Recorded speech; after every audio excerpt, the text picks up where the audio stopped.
இது நம்ம டைலாக் ஆச்சே. 16 மணி நேரம் நீங்கள் வயிற்றை காலியாக வைத்திருந்தால் 100 வருடம் வாழ முடியும். 3 வேளைக்கு சாப்பிட விட்டுட்டு 2 வேளைக்கு சாப்பிட்டா போதும். ஒரு வேளை சாப்பிட்டால் அவன் யோகி, 2 வேளை சாப்பிட்டால் போகி. போகினா பொங்கலுக்கு முதல் நாள் வருமே, அதுதான் போகி. எனக்கு வேறு எந்த போகியுமே தெரியாது. அவர் சொல்கிற இன்டர்மீடியன்ட் ஃபாஸ்டிங்கில் எனக்கு முழு நம்பிக்கை இருக்குது. ஆனால் நிறைய பேருக்கு சந்தேகம் இருக்குது. இன்டர்மீடியன்ட் ஃபாஸ்டிங் அப்படின்னா பிரேக்ஃபாஸ்ட்டை ஸ்கிப் பண்ணிடணும்னு நினைக்கிறாங்க. அப்படி கிடையவே கிடையாது. பிரேக்ஃபாஸ்ட்டை ஸ்கிப் பண்ணிவிட்டு இன்டர்மீடியன்ட் ஃபாஸ்டிங் பண்ணிங்கன்னா கண்டிப்பாக ஜிஆர்டி, கேஸ்ட்ரிக் ரிஃப்ளெக்ஸ், அசிடிட்டி இந்த ப்ராப்ளம்ஸ்லாம் இன்க்ரீஸ் ஆகும். ஃபாஸ்டிங் இன்டர்வலில் நம்ம ப்ரொலாங் பண்ணலாமே தவிர பிரேக்ஃபாஸ்ட்டை ஸ்கிப் பண்ணக்கூடாது. ரொம்ப சிம்பிள்.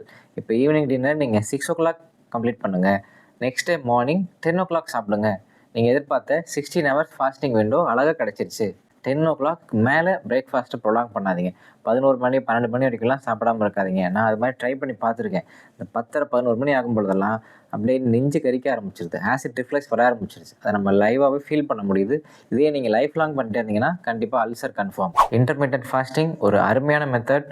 வெயிட் லாஸ் பண்ணுறதுக்கும் சரி, diabetes, cholesterol, blood pressure, hypothyroidism இது எல்லாத்தையுமே கண்ட்ரோலில் வச்சுக்கணும். பார்க்குறதுக்கும் நல்லா இளமையாக தெரியும்.